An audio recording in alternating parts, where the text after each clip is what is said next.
R বন্ধু বান্ধৱীসকল এলপিইউপি document verification সম্পৰ্কত এটি গুৰুত্বপূৰ্ণ ইনফৰমেশ্যন আপোনালোকলৈ লৈ আহিছোঁ। আপোনালোকে স্ক্ৰীনত নিশ্চয় দেখিছে যে বিটিচিৰ যি এলপি ডকুমেণ্ট ভেৰিফিকেশ্যন চলি আছিল তাৰপিছতে আপাৰ প্ৰাইমেৰীৰ কাৰণে ডকুমেণ্ট ভেৰিফিকেশ্যন প্ৰকাশ পাব আৰু তাৰ কাৰণে নটিচ ইতিমধ্যেই প্ৰকাশ হৈছে যোৱাকালি 28/6/2024।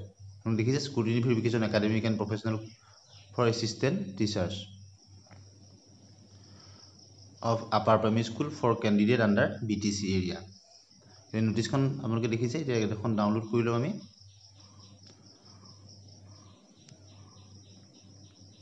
এটা খুব এটা ভাল খবৰ, যিসকলে ভেৰিফিকেশ্যন বহুতেই সুধি আছিল, নিশ্চয় দেখিছে। এইখন office of the director of education BTC Kokrajhar. It is hereby informed to all candidates who have applied for the post of assistant teacher, science teacher and Hindi teacher, অৰ্থাৎ upper primary assistant teacher, science teacher আৰু হিন্দী টিচাৰৰ কাৰণে list প্ৰকাশ কৰিছে। Advertising নাম্বাৰটো দি দিছে আৰু কেতিয়াৰ পৰা হ'ব? 2 জুলাইৰ পৰা 2/7/2024 to 10/7/2024। 2 জুলাইৰ পৰা 10 জুলাইলৈকে হ'ব, 10 বজাৰ পৰা হ'ব। আৰু কিখিনি ডকুমেণ্টছ নিব লাগিব সেই বিষয়ে ভিডিঅ'টোত আপোনালোকক কৈ দিম। আপোনালোকে দেখিছে for candidates under BTC area, BTC এৰিয়াৰ কেণ্ডিডেটসকলৰ কাৰণে 2/7/2024 চিৰিয়েল নাম্বাৰ 1 পৰা 9লৈকে 2 তাৰিখে হ'ব। আৰু 3 জুলাই 3/7/2024 3 তাৰিখত 901 পৰা 18লৈকে চিৰিয়েল নাম্বাৰ হ'ব। 4/7/2024 1801 পৰা 2700লৈ, 5/7/2024 2701 পৰা 3600লৈ, 6/7/2024 পৰা 3601 পৰা 4500লৈকে। তাৰপিছতে 8/7/2024 4501 পৰা 5400লৈ আৰু 9/7/2024 5401 পৰা 5800লৈ। এইখিনি হ'ল BTC এৰিয়াৰ কেণ্ডিডেটৰ কাৰণে। BTC বাহিৰৰ আউটছাইড BTCৰ কাৰণে এটা দিন দিছে মাত্ৰ 10 জুলাই, আৰু কেণ্ডিডেটৰ চিৰিয়েল নাম্বাৰ দিছে 1 to 1659লৈকে, 1 পৰা 1659লৈকে।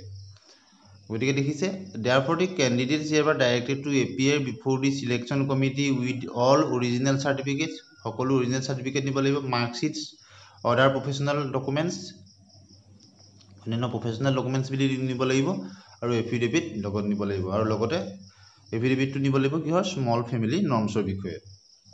Serial number wise list of candidates will be available in the official website দিছে। তাত চিৰিয়েল নাম্বাৰখিনি ক'ত পোৱা হ'ব আপোনালোকক ইতিমধ্যে মই কৈছোঁ। চিৰিয়েল নাম্বাৰ তালিকাখন ইয়াত লাহে লাহে দি দিছোঁ, আৰু আপোনালোকক জনাই দিছোঁ যে এই ভিডিঅ'ৰ যিটো ডেছক্ৰিপশ্যনৰ লিংকত ইয়াৰ PDF ডাউনলোডৰ লিংকটো দি দিম। আপোনালোকে তাত ক্লিক কৰি PDFটো ডাউনলোড কৰি ল'ব পাৰিব।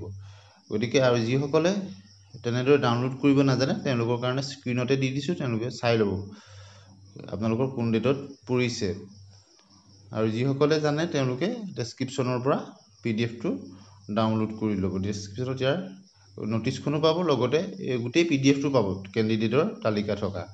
ইয়াত মই লাহে লাহেও দি দিছোঁ, আপোনালোকে তেনেধৰণে ইয়াৰ পৰাও চাই ল'ব পাৰিব, নহ'লে PDFটো ডাউনলোড কৰি ল'ব ডেছক্ৰিপশ্যনৰ পৰা। এতিয়া মই চমুকৈ কৈ দিম কি কি ডকুমেণ্টছ আপোনালোকে তালৈ যাওঁতে নিব লাগিব। প্ৰথমে ইয়াত নটিছখনত উল্লেখ আছে যে অৰিজিনেল সকলো ডকুমেণ্টছ নিব লাগিব, অৰ্থাৎ মেট্ৰিকৰ পৰা আপোনাৰ গ্ৰেজুৱেশ্যনলৈকে একাডেমিকৰ সকলো ডকুমেণ্টছ নিব লাগিব। আৰু লগতে জেৰক্সৰ ছেট অন্তত লৈ যাব, কালাৰ জেৰক্স কৰিবা, ভালকৈ স্পষ্ট কৰি উঠা জেৰক্সৰ ছেট এটা লৈ যাব। এতিয়া প্ৰথমৰ পৰা আমি আৰম্ভ কৰোঁ। প্ৰথমেই নিব লাগিব আপোনাৰ যিখন এপ্লিকেশ্যন ফৰ্ম, আপাৰ প্ৰাইমেৰী যিখন অনলাইন কৰিছিলে, এপ্লিকেশ্যন ফৰ্মৰ এটা কপি লৈ যাব প্ৰিণ্ট কৰি। আৰু দ্বিতীয়তে একাডেমিক্স কোৱালিফিকেশ্যনৰ ক্ষেত্ৰত মেট্ৰিকৰ এডমিট মাৰ্কশ্বিট চাৰ্টিফিকেট আপোনালোকে লৈ যাব। Higher secondary marksheet and certificate আপোনালোকে লৈ যাব। আৰু গ্ৰেজুৱেশ্যনৰ মাৰ্কশ্বিট আৰু চাৰ্টিফিকেট লৈ যাব। যদি ছেমিষ্টাৰ ছিষ্টেমৰ হয় আটাইকেইখন মাৰ্কশ্বিট লৈ যাব, আৰু ইয়েৰলি হ'লে আটাইকেইটা বছৰৰ 3টা বছৰৰ লৈ যাব, আটাইকেইটা বছৰৰে লৈ যাব। সেইখিনি হ'ল গ্ৰেজুৱেশ্যনলৈকে আপোনালোকৰ হৈ গ'ল। তাৰপিছতে আহিলে আপোনাৰ প্ৰফেচনেল কোৱালিফিকেশ্যন। যিহেতু আপাৰ প্ৰাইমেৰীৰ ক্ষেত্ৰত আপোনালোকে জানে DLED আৰু BEd সকলোৱে সুযোগ পায়, গতিকে DLED যদি আছে DLEDৰ আপোনালোকে লৈ যাব, আৰু যদি BEd আছে BEdৰ মাৰ্কশ্বিট আৰু চাৰ্টিফিকেট লৈ যাব। মাত্ৰ DLED হওক BEd হওক আপোনালোকে মাৰ্কশ্বিট আৰু চাৰ্টিফিকেট লৈ যাব, আৰু মাৰ্কশ্বিট আটাইকেইখন লৈ যাব আপোনালোকে 2 বছৰ কমপ্লিট হোৱাকৈ।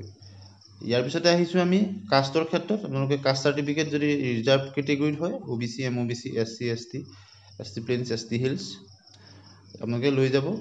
আৰু যদি PWD কেণ্ডিডেট হয়, PWD লৈ যাব, আপোনালোকে লৈ যাব। আৰু ইয়াৰ উপৰিও আপোনালোকৰ আটাইতকৈ গুৰুত্বপূৰ্ণ ডকুমেণ্টছটো হ'ল যে আপোনালোকৰ স্মল ফেমিলি নৰ্মছৰ কাৰণে এফিডেভিট। মেৰিড আনমেৰিড সকলোৱে নিব লাগিব। এটা শপতনামা কৰি নিব আপোনালোকে। স্মল ফেমিলি নৰ্মছ অকল মেৰিডেই নিব লাগিব বুলি কথা নাই, মেৰিড আনমেৰিড সকলোৱে আপোনালোকে লৈ যাব। গতিকে খুব গুৰুত্বপূৰ্ণ যিখিনি ডকুমেণ্টছ, ইতিমধ্যে আপোনালোকৰ ডকুমেণ্টছৰ কাৰণে এটা ভিডিঅ' সুকীয়াকৈ দিয়া আছে।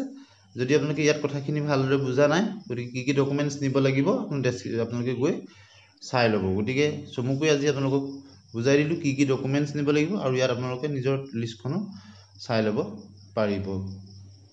গতিকে আশা কৰিছোঁ আপোনালোকে নিশ্চয় বুজি পাইছে। ইয়াত কেণ্ডিডেট লিষ্টখন ইয়াতো দি দিছোঁ আৰু ডেছক্ৰিপশ্যনতো দি দিছোঁ। খুব এটা গুৰুত্বপূৰ্ণ এখন নটিফিকেশ্যন আহিছে PTC এডুকেশ্যন কাউন্সিলৰ ফালৰ পৰা ডাইৰেক্ট। আৰু প্ৰথমবাৰৰ কাৰণে চাইছে চেনেল ছাবস্ক্ৰাইব কৰি দিব, ভাল পালে লাইক আৰু শ্বেয়াৰ কৰি দিব। আজিলৈ